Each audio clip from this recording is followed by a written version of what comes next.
We now have Bruins head coach Bruce Cassidy. We'll start with Matt Porter.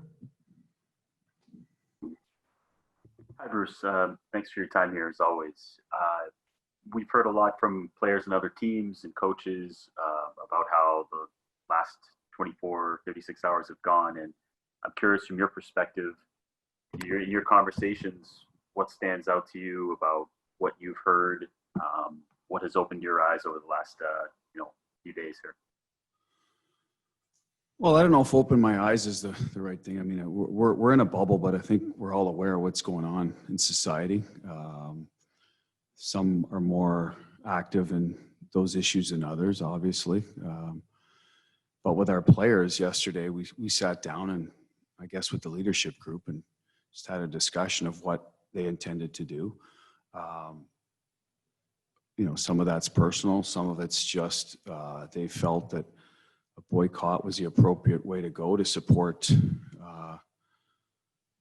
what the NBA did and its players, and from there to use their platform while they're playing to talk about their opinions on what's going on in the world and in regards to racism and social injustices. And that's what we talked about. I don't think it got any more in depth than that, Matt, to be honest with you. I mean, I think some days we have conversations as players and coaches about stuff outside of hockey. But yesterday it was more about the immediate situation. And as you get to know players better, they'll get deeper conversations with each guy that's willing to go there. So that's what's, I've been doing the last 48 hours, I guess, outside of, work for the upcoming Tampa game. Go to Josh Clipperton. Hey, Bruce, thanks for doing this. I'm just wondering about the uniqueness of the bubble and how this sort of played out with all the teams under one roof, for lack of a better term. Do you think that made things move quicker and maybe this wouldn't have happened as quickly had it been, a regular playoffs or a regular season? Absolutely.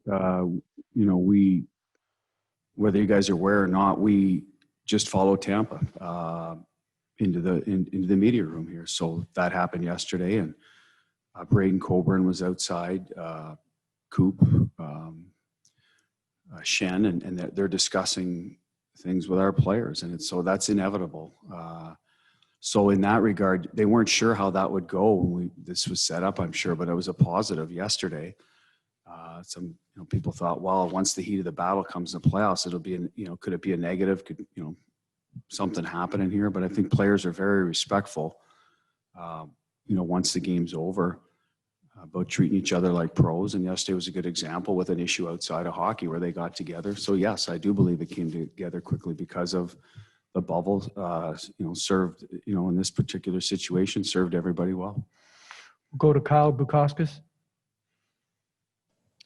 Hey, Bruce, I just wondering, the problems that exist today and yesterday and will continue to exist tomorrow once the games begin again, they're still going to be there. But I'm just wondering from your perspective, what you hope the conversations that you have had and will continue to have here today hope to accomplish moving forward. Well, I guess, you can make a general statement, but for us in the hockey world, you would hope that there's room for growth in the game for everybody. Any race, you can include religion in that for that matter, any player that wants to play, and then that any player gets treated with respect from a coach, a trainer, manager, whatever. And you just get away from, what happened years ago with how certain players were treated, and even on the ice with the players themselves, that they show a little more respect for one another, because there were times, and from the fans for that matter, there was an incident, I think it was in Chicago a few years ago. So, that's what you want in the immediate future, some awareness of that. And then how do we, in hockey, to me, how do we grow the game,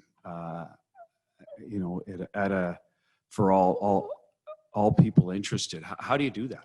And is it grassroots programs? Is it, obviously you need funding. So there's different ways you can do that. Players being out there, being good role models, all of those things, to me, I'll look at it as in the hockey world, how you can affect that. Because I think it's a conversation that could take a long time if you're talking about, policing and other things, et cetera. So for us in the hockey world, I think the NHL has done a good job with that. I know the Bruins have programs in place. So I'm sure most teams do out through the league, but obviously they need to keep improving those. Go to Gary Santinello.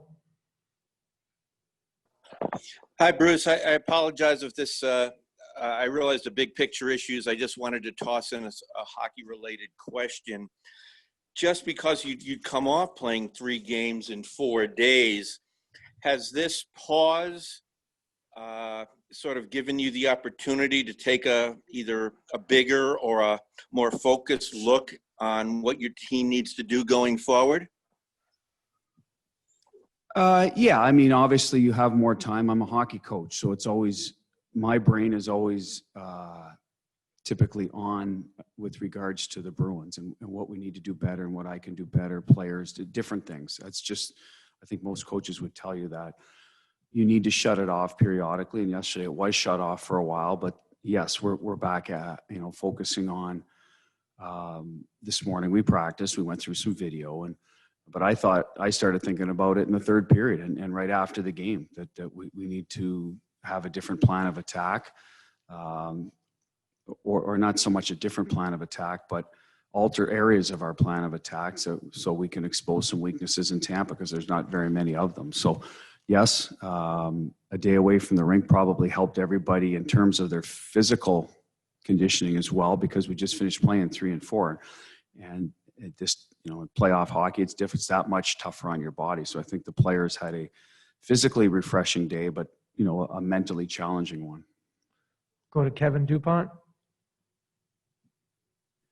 Bruce, you brought up the grassroots thing, and that fascinates me in here. And I don't expect you to be the mayor of Ottawa, but if you could kind of relate, what your experience was in hockey as a kid in Ottawa, and in retrospect, do you think there could be changes today that would have made that a different experience then, that more kids of color would get involved, that the envelope would get bigger here? Well, in Ottawa, Kevin, I grew up in it was a very, very, lower middle class neighborhood, and there was all kinds of kids able to play hockey, because in Ottawa there was a rink, it seemed like every mile or two. You could get access to ice. We had outdoor rinks across the street from me. Both there was an English school and a French school, both had outdoor rinks. So for us in Canada growing up, there was people that pitched in, parents, et cetera, to help kids play.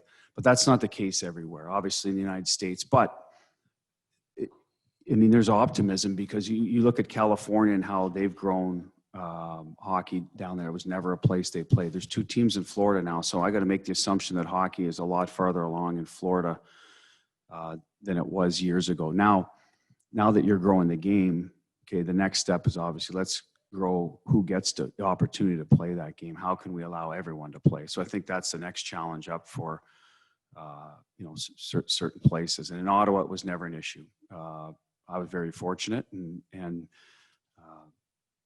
people of color, like I said before, every child, no matter what their skin color, was able to play in Ottawa. We were fortunate. And that's what we want for different areas of the United States now, that kids aren't as fortunate. Go to Fluto Shinzawa. Bruce, now that you see the game through the lens of a hockey dad, what have you experienced? What do you see in terms of kids and families of your kids' ages? Because it seems like it's still a sport that favors families with resources more so than others. I agree with you, Fluto. From my area in the town I live in, absolutely.